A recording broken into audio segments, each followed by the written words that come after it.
David is a #1 best-selling author and CEO of the Brownlee Group. He has trained more than 2 million businesses and individuals from around the world, including Google, LinkedIn, and Harley-Davidson, just to name a few. And his perspective on customer service has been featured in various media outlets, including NPR, ABC, NBC, Time, People, CBS, and ESPN.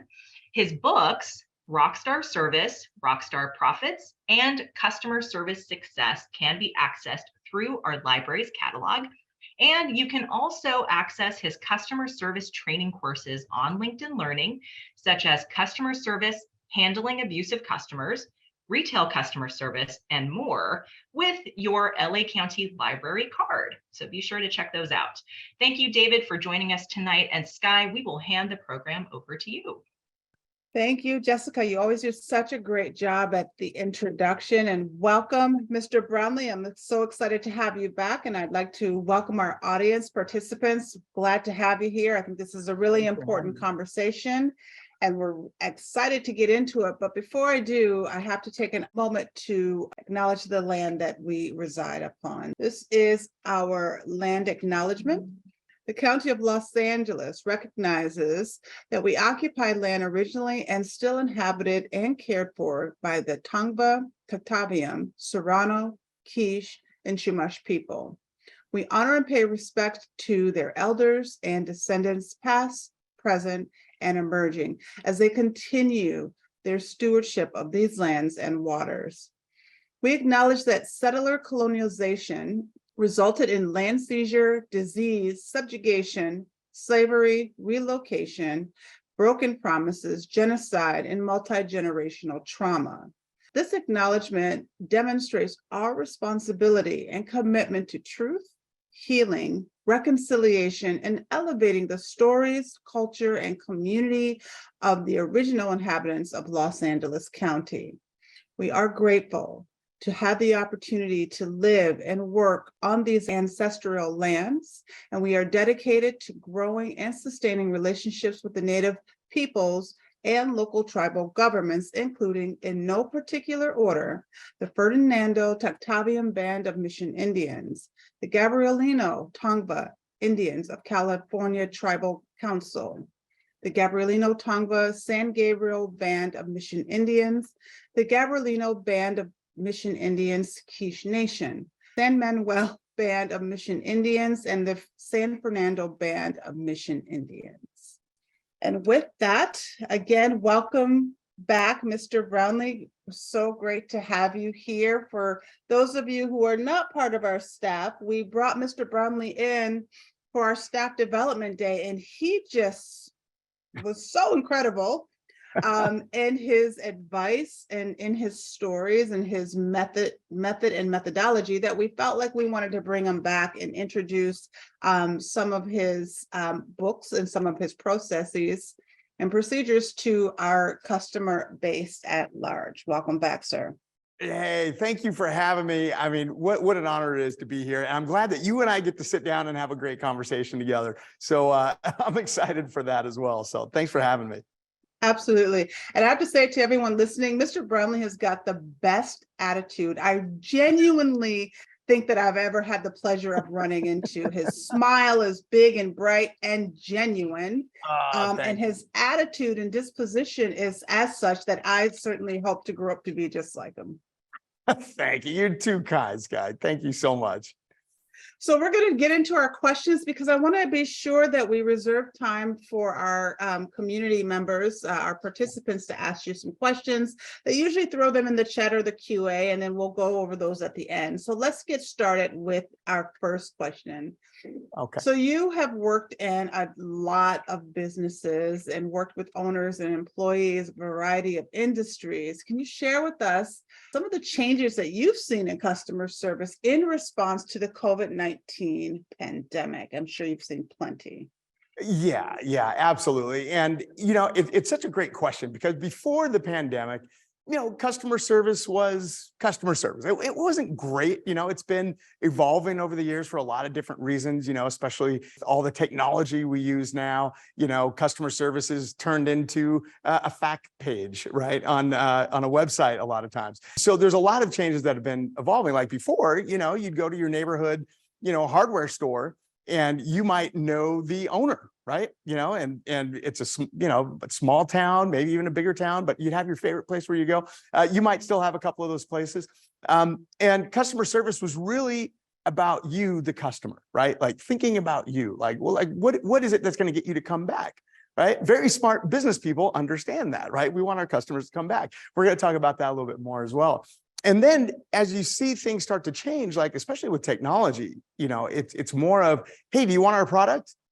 Hey, it's less about the customer and more about us, like at our product. And people start looking at customer service as being something as an expense, right? I tell all my clients, if your customer service is not generating revenue for the business, then something is broken, right? And that's a lot of the foundation that we talk about. So before the pandemic hit, customer service, the bar was not very high, in my opinion, right? You still have your great brands, like your Nordstrom's, Ritz-Carlton, like these places are Chick-fil-A, that are known for good customer service.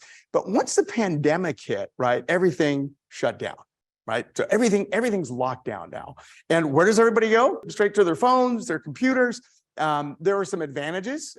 We saw a big tick in upskilling, online upskilling. So a lot of my online courses became very, very popular, right? A lot of people were, getting training and for themselves or for their teams. But one thing that happened is people started getting, I don't know if you remember this, like people were, choosing sides on anything. It could have been political, it could have been whatever, and people were just on edge, right? Rightfully so. I mean, none of us had ever been through anything like that. So the customers themselves have evolved, right? And we've seen so many of these different things where people are walking into retailers and different places with attitudes already of what they expect, and different things. So we could talk about as much of that as you like, but that's really the main shift is the customers. And then, you look at the things that go with customer service, right? Like just getting you your product, right? Supply chains were tough.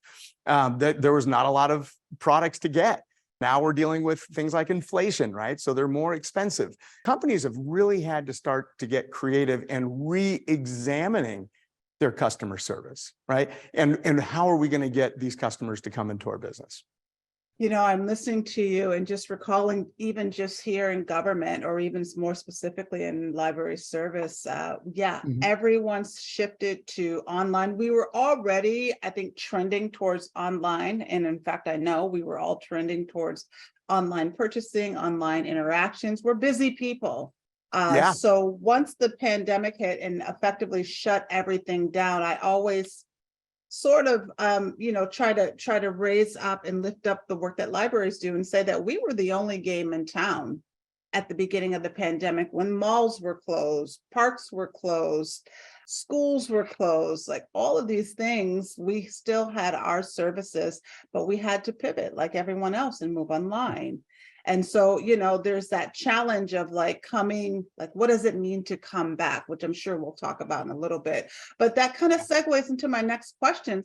Customers change, their behaviors changed. What are some ways that you can identify for our listeners? How did we change as a collective, as a community? Yeah, I think patience went down, right? A lot less patient. I think that people's expectations were higher. And hey, if you don't agree with my expectations, we're going to have a problem, right? And sometimes it's a physical altercation, verbal altercations, right?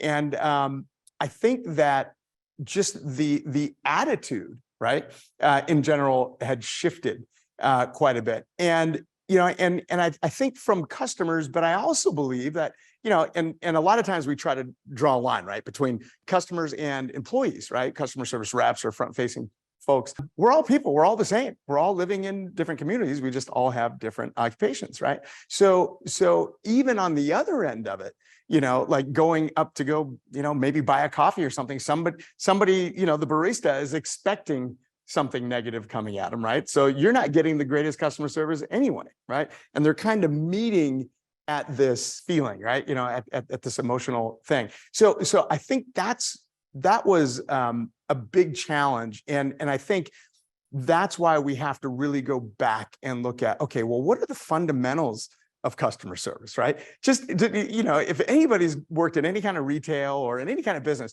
remember smiling, right? Like that was the very first thing you do. You greet a customer with a smile. Like I've worked in a bank, I've worked in yogurt shops, I've worked in restaurants. You just smile, right? Everybody smile. If you're just on or listening right now, or even driving in your car on the 405, not moving, just put a big smile on your face, right?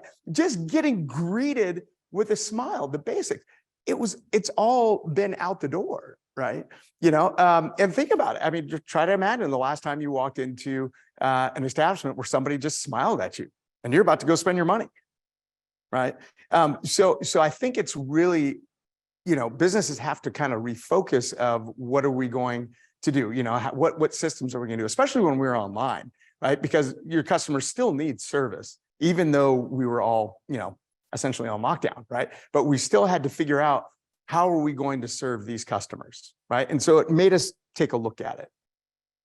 Yeah, that's actually a great point. You kind of segue into my next question, but you reminded me, so when we started our conversation and Jessica was going over sort of the house rules, you were smiling, you were ready. And I thought, oh, I could actually smile. I think I'm grimacing because I don't see well.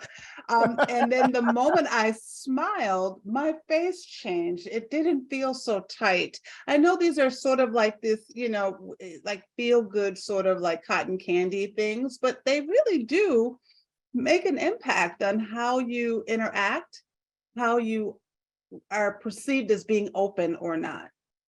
Yes, Right? absolutely. And when you smile, right, you're sending a signal to your brain that's telling your brain that you're happy, whether you are or aren't, but you might as well do that. And I think, especially in businesses, there's this idea of professionalism, right? And regardless of, what kind of day you've had, or what's been going on, you have to show up and serve that customer as a professional, right? And one of the easiest ways and simplest ways to do it is to smile. I have some clients, they'll keep mirrors up by the cash register, right? So they can look at themselves in the mirror. Oh, am I smiling? Oh, okay, I'm not, right? Sometimes it's just being aware. Sometimes you're not even aware of it, that you're not smiling, so. And I'm sure you're going to get into this a little bit later because I wrote down something you said about the fundamentals of customer service. We'll get there, but I imagine you believe even presenting yourself as open, like if someone's approaching you, say, and they're looking this way rather than looking you in the eye and making eye contact. Should I assume you think that's important? Yeah, and I do. And I think that when you have a professional transaction, right, whether, it's in a retail situation or even on the phone, there's three things that you should do. And I call it SEC, S-E-C. SEC. If somebody wants to pop it into the chat, it's the letter S, the letter E, and the letter C, right? So the first thing that you do is you smile, right? Because this is how we communicate with each other. Excellent customer service starts with excellent communication. And I think that's one of the things we lost in the pandemic, and even probably before the pandemic, with just everybody on their phones, like, we don't talk anymore, right? Like face to face. And I think some of our younger generation are they just don't feel comfortable because they don't have to do that, right? Just to even communicate with somebody. So smiling, things like eye contact, right? Making eye contact, like, hey, I'm here ready to serve you, right? Because if you ever walked in and you're telling somebody something or you're placing your order and they're just kind of glossed off like this. You're like, hello, I'm over here. This is what I'm trying to order over here, And so that's the second one. So the first one is smile. Second one is eye contact. And then the third thing, and this can get difficult for some people, right, is a comment, right? Just like, hey, okay. it finally stopped raining. Or, somebody had a UCLA sweatshirt on or something. Oh, you went to UCLA? I went to UCLA, something like that. Just building rapport, right? Something that I think is getting lost. Have you ever gotten a text and you're texting with somebody and you're all excited about something and then somebody totally misunderstands the text that you sent? Right? Or vice versa, somebody sends you a text, right? You lose that nuance through communication, right? Just through sending a text, or emails is another great example, right? Especially a lot of workplace communication issues start because there's no nuance in that, right? But in having a conversation, building rapport with somebody, getting to know the intention behind something they're saying, right? All the little verbal and nonverbal cues in your face, right? Those are the things that can have a positive communication interaction, which is that professional customer service interaction, right? That first greeting. Mhm. Thank you for that. Yeah. So I started on this question, then I veered off a little bit. So let me bring myself back around. What do you see as some of the common challenges that business owners and organizations are seeing as they're trying to deliver this customer service? But we have all these issues like supply chain, you mentioned earlier. In our case, staff shortages, people are moving, it's difficult to bring on board new people, and even rising costs in the case of Los Angeles County. I'm not sure exactly where you're at. I believe you're in California. So Yeah, I'm in San Diego, but I'm from LA everything's originally, expensive here.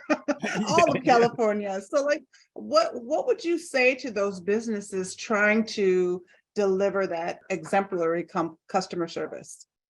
Awesome. That's a great question, right? I got a call from a company in Colorado. They were out of Denver, Colorado, and they're a high-end retailer of appliances, like refrigerators, dishwashers, stoves, ovens, and really expensive stuff too, right? And when the pandemic happened, everybody wanted to be in their homes, right? And so people started remodeling their homes and different things. Interest rates were low, right? So they could get loans out to fix up their houses. And what ended up happening was there was no supply. Right. And nobody knew. And so the salespeople are calling, manufacturers like, I don't know where we're going to get it done. All these things. It was a nightmare. So the very first thing you need to figure out is, what is the goal of your customer service, right? What is the goal of it? Because a lot of companies don't examine that, right? So what I did was I flew out there and was working with their executives and working with their teams. What is our goal? Well, our goal obviously is to sell appliances, right? But what is our customer commitment goal, right? And for them, it was to make sure that they get their appliances, that they're happy, they get them on time, like all these different things that we talked about. Okay, so how are we going to do that with the changing tide, right? So one of the things that a lot of my clients we had to do is have real conversations. Again, back to rapport, right? And having conversations, being upfront, like, listen, here's this washer and dryer set that you want, right? We have no idea when it's coming in, right? And people were thinking that this company was like, oh, we're not going to deliver everything because you guys are making all the money anyway. We're already paying you. And, I said, let's be honest with the customers. Hey, we don't get paid commission until you take delivery of that item. Right. So now everybody's kind of on the same page. So even though they're upset, they're like this. And now let's say, hey, let's get some other options. I know you really want this one, which we don't know. It could be 6 months, it could be 9 months, it could be 12 months.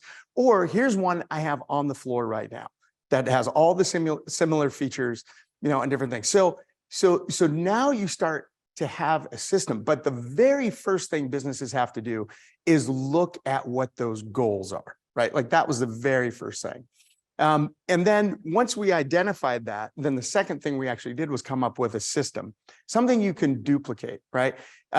Because a lot of times when it comes to customer service, even if somebody reads a customer service book or takes an online training, it's like, okay, now you've got the knowledge, just go and wing it, right? And you get a different quality of service from depending on who's on shift that day, what's been going on in that person's life, what's been happening, what are supply chains like that day. You need to have a system with step by step. Well, we do this first. Here's how we do the greeting. Here's how we do our discovery. Here's how we go through problem solving, right? Here's how we turn around upset customers, right? Which we could talk about as well. And so having a goal, having a system. And then the third thing is really being responsive to your customers. And again, this could be part of the system to make sure you have a follow-up system. I just recently, my family and I, we love to ski, right? So we went to Lake Tahoe and we were excited, and anybody knows about skiing in Lake Tahoe right now, there's a massive amount of snow that's happening. So we went to go rent a house. And so we rented a home, a lot of the Airbnb and the VRBO, those popular ones, they were all full. So we got this other company. And I'm like, well, it looks like a big company, reputable international company, whatever. We rented the house, we pulled up, there was so much snow, they didn't even send anybody to clear it out. We couldn't even get into the house. And so we're like, oh my gosh, that's pretty nuts. And then once we got in there, since nobody can get into the house, it wasn't that clean when we got in there, right? And you're looking at the pictures online and they're beautiful and everything's great. And but they have a system, right, to say like, how is it when you on check-in on a scale from 1 to 5? I'm like 1, you're right, and oh, sorry to hear that, right? Like the the immediate reply that I get. By the way, it's still crickets, nothing. Nobody has reached out. Nobody said, hey, what can we do? And we were there for several days, right? And we would call, trying to get different things done. Nobody ever came out, that whole week we were there. So the third thing, it's great to have a system. It's great to have all the, customer service. Hey, we're going to do this. We're going to do that for you, but then you have to actually follow up and make sure you're delivering on your promise to your customers. And it's estimated right now, Sky, $43 to $60 billion with a B is lost every year in this country due to poor customer service. And that's the low-hanging fruit, right? Because we'll never go back to that company again, right? And we ski a lot, right? And we like tropical places. They've got tropical places as well, right? There's something we call the LTV, right? Or the lifetime value of a customer. So on average, a customer who comes into your establishment, right, will spend 10 times the amount of money over the lifetime of them doing business with you, of whatever their initial spend was. So if it was $100, that's $1,000 customer. A lot of businesses aren't looking at that as, hey, this is the low hanging fruit. If we can, like the long game. Yeah. If we can take care of these people, they're going to tell their friends and have other people come, and now that's free. How expensive it is to get new members, with marketing and everything and the dollars that companies are pumping into sales. So they spend a ton of money on the front end to bring somebody into their doors. They spend a ton of money to make the sale. And then the customer service, they forget about, and that customer's gone. It's interesting that you bring this up. So there's 2 comments that I'd make to that. And I hadn't actually thought about it like that until you said it. Like you spent all of this time on the product, all of this time on the manufacturing of the product, you get it to market, and then you have the potential to lose your customer base based on your customer service. And what I was going to say is I have not yet come across any kind of company that doesn't have competition. There are millions of people doing the same thing in our field and other fields. And so you do need to rely on that customer, that relationship you keep talking about. And then I was thinking when you were talking, it's like all of the supply chain, I mean, so many things. I'm certainly not unique this way. So many things took 3 months, 6 months, 9 months, a year to show up during the pandemic. And I was thinking the companies who called me and said, listen, Sky, I know you ordered this 6 months ago. I just want to follow up to say that we're still waiting on part XYZ, but I just wanted to keep in contact with you. I was so pleased, pleasantly surprised. But why isn't, do you think that's been lost during the pandemic, or is that just something we just generally don't have skill in, most of us? I think it's a couple different things. I think it just as humans, right, we want to avoid conflict in general, right? Generally speaking, we want to avoid conflict.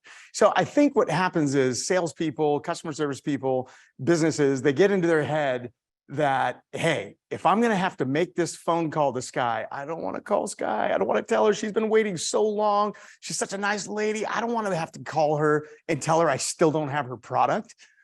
Right. But what they don't understand is the exact experience that you explained. It was better. It's better that you knew. Like I remember we were going to purchase a boat. We're a boating family down here in San Diego as well. And, I put the down payment on the boat or whatever. They said, we don't know we're going to get it. I'm like, okay, great. But that's a big purchase, right? That's not Massive. like, Yes. yeah, I mean, that's not like buying a candy bar or something. And do you know how many times I heard from our salesperson? Please don't say 0. Oh, man. I wish it was a bigger number. But it is 0 times. And I would call. I'd get a different salesperson every time. I was like, yeah, nothing, right? And this person stands to make a pretty decent commission off of this thing too. Right. So finally, we just, got our deposit back and took off and didn't do business with them. So they lost us, right? Mhm. I tell my friends about it. And now, especially in the online if you get somebody, on Yelp or somewhere that, is telling about a poor experience that you have in your business, now instead of just like 9 or 10 people hearing about it, you could have hundreds, or even thousands of people hear about, the experience that somebody had. Yes. And I think, just in businesses, a lot of what I talk about is the psychology of customer service, right? And so what do I mean by that? What is the general feeling about your customers that you are going to commit to in your business? Right? Because a lot of companies don't think about that. Exactly like you said earlier, people think about, okay, how are we going to manufacture this product? How are we going to take it to market? How are we going to sell it?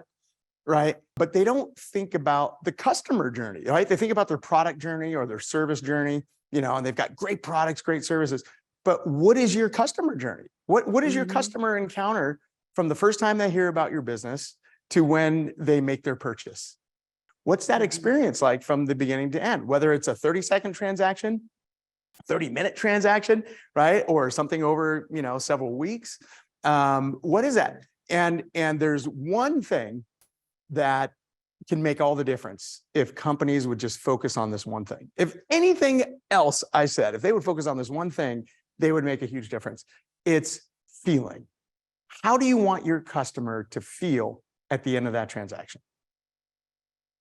Companies aren't asking that question, right? And so when I'm working with companies, I ask them that question and they're like, wow, that's a really good question, right? And so we do some working to figure out how do we want them to feel. Great. Now, how do you make them feel this way? Okay, so now we start getting into the tactical things, right? The things that we can do with our companies, right? Refunds or payment plans, especially, as we're talking about, post-pandemic, right? With inflation, right? Payment plans. What are some different things that we can do and put yourself in your shoes of your customer? And how do you want them to feel at the end of the day? One of my favorite quotes is by Maya Angelou. It's people will forget what you said, people will forget what you did, but they will never forget how you made them feel. That's right. It's one of my Right. favorites. And if you can get with your teams and start talking about how do we want our customers to feel by the time they leave, now that's a focused goal, right? I'm going to come back to that because I like what you just said there. We're also dealing with this thing, David, where people are exhausted. Like, I think, a lot of workers, particularly in government, burn the candle at both ends. And there's a lot of fatigue on top of like compassion fatigue, all of these things. But in the last few years, we've really noticed that frontline workers. So you're saying about how can you make your customer feel better? How do they feel? Like having that be the cornerstone. Let's flip that a little bit about how customers are making our employees feel. Our team members, I don't even like to say employees, our team members, how are they making them feel? So we're seeing things like the restaurant industry. You see this all over social media, the government, the library, airlines. I mean, I think the airline situations have been the most egregious more recently. What are some of the tips that you have for our viewers to teach them how to de-escalate these negative customer experiences. Do you have any thoughts on that one? Absolutely. Absolutely. That's a great question. I think there's two sides to it, because I really want to address that part that you started with of fatigue, right? Your team members just fatigued, because I speak to flight attendants all the time. They're like, I just can't take it anymore. Like it's just part of this, new normal, if you will, right? And it's unacceptable. I think one thing that I've been doing a lot of the work that I do with companies when you're my client is I'll help you with your customer facing team, right? And how do you treat your customers? But the other side of it now is how are you treating your internal customers, which is your team, right? What does their journey look like? Right? What is the expectations on them? What is their workload? Right? What is their, how are they being treated? Are they being treated like rock stars, by management and by each other? Right? Are you taking the time to build a culture of service with each other? Right?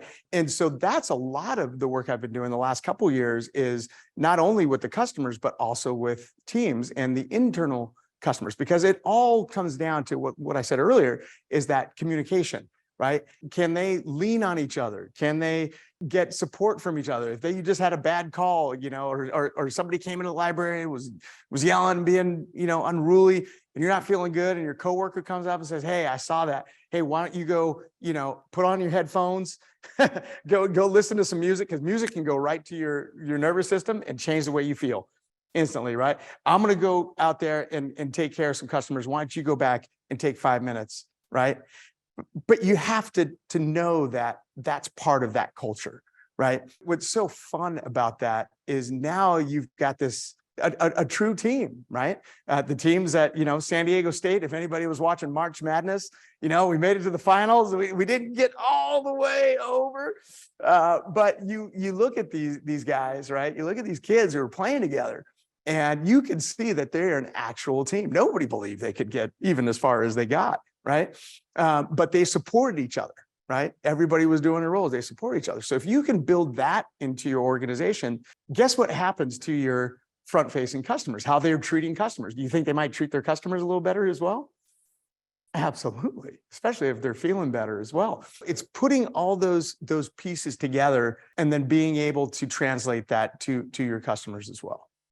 And I think there was another part of that question too, and that I may have. Let's see. Let me go back to it because I was about to ask you a secondary question. So, just how to de-escalate negative customer service interactions. The number one deterrent to it is attitude. If you have that greeting that we talked about, that system, right, and you're smiling, you're making eye contact, you have a comment, right?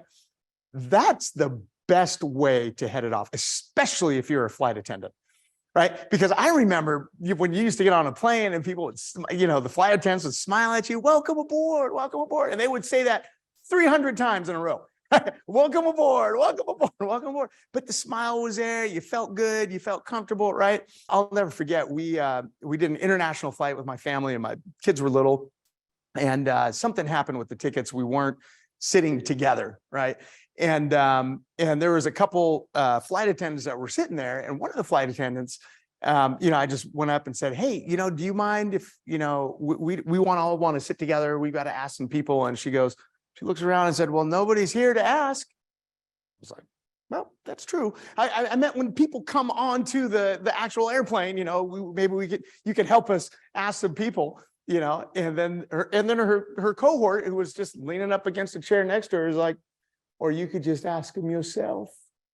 And I'm like, yeah, I could just ask myself. And that's what I ultimately did, right? But how different could that have been if they said, "Oh my gosh, your family's there." Yes, when people start coming around, we're going to help you find somebody to sit next to you, or to switch seats. So simple. It wouldn't have cost them any more money. It wouldn't have cost them any more time, probably less time. Right? But it's that attitude. So to de-escalate these things that happen, the things that we see on social media and everything, that's the baseline, right? That's the baseline. But as you and I know, Sky, not everybody is into being polite and different things when they're doing business with you. So there's a couple things that I think about when somebody's really upset, right? Because you smile, and then after a while, if you understand they're upset, you got to stop smiling, right? Because we don't want to keep agitating them. So let them vent. Let them vent, right? Have you ever had somebody, they were so mad and they were just yelling and this and that and this and that, and you're My shaking daughter. Oh yeah, absolutely. Yeah. Yeah, I understand what you're saying, right? Your daughter is like that too. And you just let them go. And eventually they're going to run out of steam. 9 times out of 10, they'll finally run out of steam because it's probably with your daughter. The second you go, what's your daughter's name? Kaya. Kaya. You go, yeah, but Kaya. And then it just, oh my, and then it just keeps on going forever, right? Something tells me you know this feeling. I do know this feeling. I may have a couple little ones, right? So that's I love the it. first step. Yeah, let them vent, right? Why? Because if somebody wants to pop this in the chat, your customers only want 3 things from you. David, what are you talking about? My customers want so many things from me. They want millions of things. I would just put in these 3 things. Number 1, they want to feel heard. Heard. Your customers want to feel heard, right? Just like our kids. Just like our kids. Like, my kids will come up to me, they'll be like, daddy, daddy, daddy, daddy, daddy, daddy, daddy, daddy, daddy. Like I'm having a conversation. Daddy, daddy, daddy, daddy, daddy, daddy. Yes. Nothing. It's like, what do you mean nothing? You just sat here and pulled my leg for 32 seconds, right? But your customers are the same thing. They want to feel heard, right? So when they're upset, they have a problem, just let them vent, right? Understand what it is, okay? Number 2, they want to feel understood. They want to feel understood, right? Do you even understand what my problem is, right? And so you want to clarify, when you use the words that somebody tells you, like, for example, if somebody, is like, yeah, you said you were going to fix my car and I got it home and it's still making the same noise, right? Something as simple as saying, oh, I understand. Okay, so you came to get it fixed. It didn't get fixed. You brought it home. It's making the same noise, right? Just using their words to confirm that, hey, look, I'm listening to you. I understand, right? I understand. And then the third one, this one's kind of difficult for some companies. It's your customers want to feel cared for. They want to feel cared for. Do you even care that I brought this thing in here and it's broken? Or I expected some sort of service and I didn't get the service? I came in here and wanted to go skiing and nobody cared if I got in the house or not. So your customers want to feel cared for. So you let them vent and then look, reassure them like, okay, I understand what the problem is. And then that make them feel cared for. Hey, look, I'm going to do everything I can in order to make sure that you leave happy. And customers do understand on a level, most customers, 9 times out of 10. Most customers do understand that you can't deliver everything that they come up with, right? So it could be one of the scariest lines in customer service, but you can always ask, like, what could I do to make this amazing for you? Right? And it could be the scariest question because you don't know what they're going to say. Well, I want a pony, right? I mean, they can tell you whatever they want to tell you. It doesn't really matter. But by showing that you care, right? Like, well, companies don't really care what I want anymore, right? Maybe they used to, but they don't care right now, right? My biggest pet peeve in customer service right now. You want to know what it is, Sky? Yeah, what is that? It is online chat. Nobody has done that right. By the way, it's low-hanging fruit. I should probably get into an online chat company. All they want to do is capture your information, give me your email, give me your phone number, blah, blah, blah. And then all they do is send you to a fact page anyway, right? And well, now and 9 times out of 10, you're not even chatting with the person, you're chatting with a bot, right? So 100%. You're asking questions and it's like going around and around and you're not actually typically you're not engaging with another human, even by text, which is obnoxious. Absolutely. And online chat's been around for several years now. I can't think of one single time that online chat has helped me get my customer service thing fixed or taken care of. Agree. I can't remember one time. I get so frustrated, I just end up getting out of there. And then if you're lucky enough these days to find a phone number, then you can call a phone number, right? That's right. Or the real smart techie friend who can help you through it. So again, what are your customers trying to do? And do the companies even care, right? Care about solving your problem. And so just for everyone on the call, I think he just really said some really important things. What do people want? They want to be heard. So let them vent. They want to be understood. So repeat back to what they've said to you so that you show them that you understand. And then there's an opportunity for clarification. And then the third thing, they want to feel cared for. And by way of being cared for, you could ask simple questions like, what can I do to make this better? Absolutely. Did I get that? Absolutely. I love it. So before I move on to my next question, I want to make sure I had this other sort of secondary question about, you said building a culture of service. And then I really liked what you said about sort of the community that's built at an institution, or like in our case, one of our buildings, and the staff who work there, the team who works there. And something that you said, I think is really critical here that I don't want to minimize, is this idea of it leaning on each other and like tapping out, helping someone who's having a really hard time with the customer, letting them tap out so that someone else can step in. Can you talk a little bit more about that? I think there's a lot of value in that for folks who are in public service. Yeah, absolutely. A lot of the training that I'm doing with my clients today, especially my larger clients, is you have this idea that you were talking about where people are moving. It's hard to get people to stay. It's hard to get people to commit. And I think one of the fundamental reasons is they just don't know each other anymore. Right. So I'll come in and we'll do things. So I'll get to really understand who Scott is. Right. I'll really get to understand who Jessica is. Right. And we'll do these things, especially cross-departmentally. Right. Because we hear of silos all the time. Right. That are breaking down businesses. And it's so true. I'm trying to get this piece of work done and this department's holding me up. Right. Well, you don't even know anybody in that department, especially working remote. It's kind of difficult, right? So really putting the focus on getting to know each other, right? Having those common goals, right? I talked about goals, right?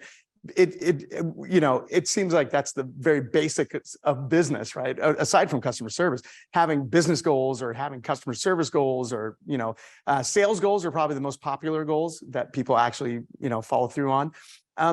But understanding, hey, we're all on the same team. What are we trying to do? And one of the things I think about is, how many people on this call are NFL players? No, I'm not an NFL player. But if I were to ask you, what's the goal of an NFL football team? Everybody would say, well, win the Super Bowl. Great. Okay, so you got to win the Super Bowl. What do you got to do to win the Super Bowl? Well, you got to win the playoffs. Okay, you got to win the playoffs. What do you got to do to win the playoffs? You got to win games. You got to do practice. You got to have strategies, all these different things, right? And none of us are even in that business, but we understand what those goals are. When I go to companies and I say, well, what are your customer service goals? What are your culture goals, right? It's very, you could ask 100 different people and get 100 different answers, right? So if we can get those goals tightened up, understand we're all on the same team, we're all going for this very specific goal. Hey, you need to tap out for a little bit, go, right? Because we know what we're doing, we know where we're going, we know why we're going there. That's a big piece that's missing as well, is why are we trying to take care of our customers, right? Why are we trying to deliver this service? Or why are we trying to deliver this product? Why does it even matter? What's the impact on the company? What's the impact on me as an employee? And you have to really get clear about those things, and those are the things that make people stay in a business, by the way. If you're having problems with retention right now, that's one of the biggest things. They don't have any reason to stay. They're just there for a paycheck. Missions, values, visions, they all go to die on somebody's website somewhere, right? But if you can incorporate that into your goals, into your everyday culture, that's what gets people to stay. And when you have Richard Branson, the Virgin Brands, talks about this a lot. He says, if you have happy employees, you're going to have happy customers. And I miss Virgin America. Oh, I'll tell you, it was so fun and so different. And you could tell that the team members had such a great time. Like, you know, you can go check in at, you know, just a regular, you know, airline or whatever. And, you know, it's the same and it's not fun. No one's smiling by any means, right? It's a horrible experience. And then you go to Virgin America, they got disco lights going, they got music going. People are, can I help you with your bags? Can I help you with your tickets and your check-in and different things, right?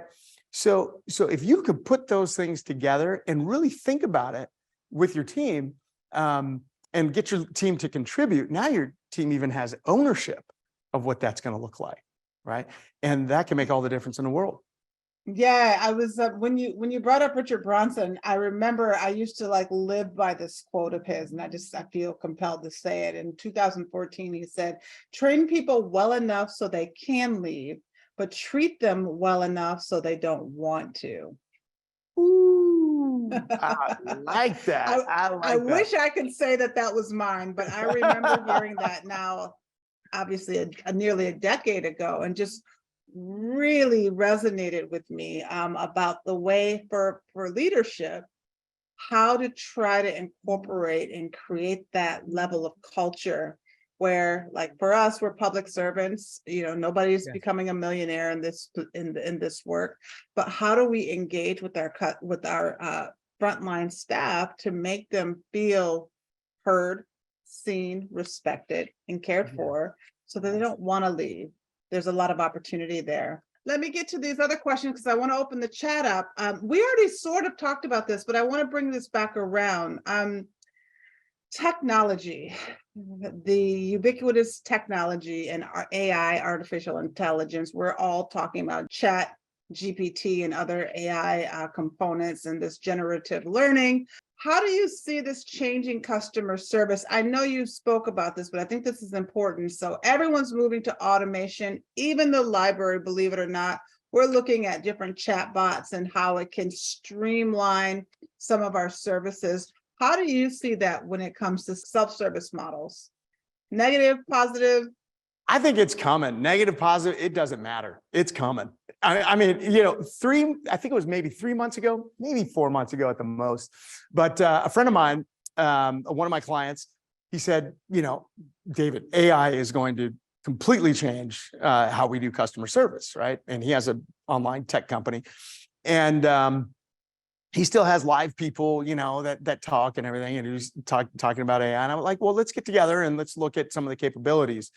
Sky, it blew me away. I mean, we were just messing around. I mean, you can create customer service reps that are a certain age, from a certain place, that have a certain twang or speech, you know, that they use or whatever. And we were creating these scenarios, and they were just popping out these scenarios, and they're friendly, they're nice, they're courteous, everything. And so it is coming. It is coming. Part of me, you know, the people who are in customer service, those jobs are going to go to robots, right? Because they're getting better and better and better at it. So in that sense, I don't like it. But regardless, it's coming. So if you're a company, right, and you have to program these things on the front end, you had better, because it's not going to be cheap in the beginning, right? But you had better understand exactly what your customer service goals are. You better understand exactly how you want them to feel at the end of that transaction. You better understand exactly how to solve the problems that they're going to have, right? Because then at that point, you know, hopefully these people are friendly and they're going to actually solve the problem. Now, it's up to the company to do that, right? And to put in the systems and the follow-up, right? And to make sure that everybody is taken care of. You know, they're not doing it now. The tech companies are not doing it right now, right? Mm-hmm. Everything that they're doing is to get you onto a website somewhere, because they have to pay, right? So they have to pay for, you know, salaries and different things. And if you're a customer service worker, you know, like a representative or somebody who's working in that customer service, understand that if you make the decision to come to work professional, smile, make eye contact, compliment and comment, if you're generating revenue for your business, it makes it harder just to want to have to stick a robot in there, right? Just from a sales perspective, when you think about touch points, right? After you make a sale to a customer, when they call you in customer service, that's another touch point. That's another opportunity to sell them the newest item, right? But that serves them, right? So not in any shady way, but to help them improve even more, right? Get a companion item. For example, I have kids, right? And especially when my kids were little, I'd go on Amazon and I'd be like, Amazon, I want to buy this little talking teddy bear. Right? And they're like, okay, we're going to get you the talking teddy bear. Hey, by the way, dummy, do you want to get some batteries with this thing? I'm like, yes, I do. I'm not like, oh, yes, put the batteries in the cart. I would like to know how many billions of dollars they make just adding batteries to carts, right? But for me, it was great. It was perfect. So companies are going to have to start thinking about AI, how they want their customers to feel, how they're going to get that to work, and then really start looking at opportunities to help grow their companies that way. That's right. It's almost like the supersizing, like automation, Yes. automated supersizing when you go into your Amazon basket. So I Yeah. could sit here and talk to you about this all night, but I have got to open the floor up to customers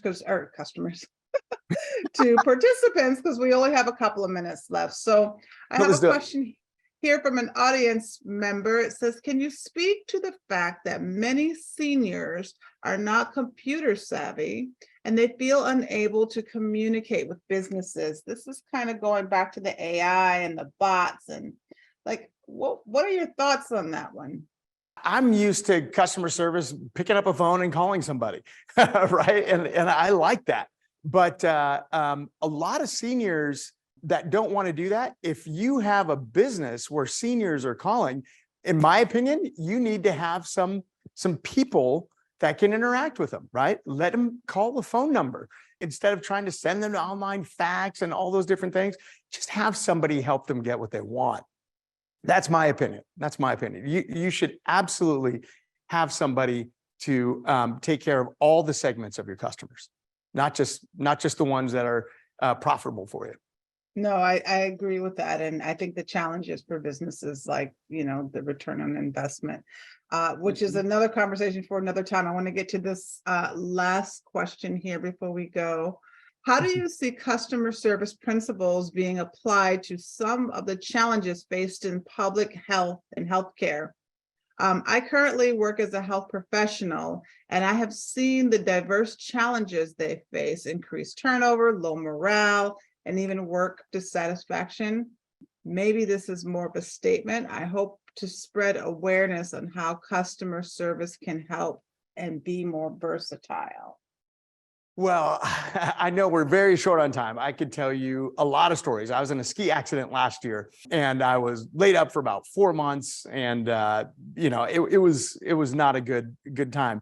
And I will tell you that some of the worst patient service or customer service that I've ever experienced in my life was during that time trying to interact with a hospital system and a healthcare system. Just unbelievable. Like, I could literally go buy a chicken sandwich at Chick-fil-A and get 10x the customer service than I could to go talk to a doctor who I'm going to pay 50 grand or something. Right? It's deplorable. And for me, there's so many things that I do. There's only so much time in the day. But for one of my passions that hopefully I can do in the future is to create some more training for those folks. I don't think they get any training in customer service. I think they get, hey, do this, and this. They get like the bedside manner, but it's a little bedside different. manner for the healthcare professionals. But I would even say just the people taking appointments, people doing referrals for HMOs, insurance people. There's zero empathy in an industry that you would think there would be 100% empathy, right? And isn't that ironic? It is ironic. And we have a couple different large hospital systems here in San Diego. And the one I'm referring to, by the way, is the one that will play the commercial and tell you how good they are at getting customer service awards, by the way. That it is definitely. Thank you for bringing that up, whoever brought that up. I think that's a big big opportunity. Well, I hate to be the bearer of bad news, but I do need to cut, I need to cut you, I need to cut you loose. And someone's saying go Chick-fil-A. David, it's been a pleasure to be able to talk to you, and thank you so much. I don't have one of your books here with me. I'm at home tonight. Pleasure. But Customer Service Success. I'm gonna make sure you get. Thank you so much. You can find that at your local library. We so greatly appreciate you joining us and spending this time with us, giving us all of this really great and tremendous information. Thank you so much. I hear someone here said, thank you. This was great! Exclamation point. Excellent. Oh, I love to hear it. And so, as I always say, David, Mr. Brownlee, we will see you on the path. We will see you on the path. Thank you for having me. Thank you, everyone, for joining us. We'll see you soon.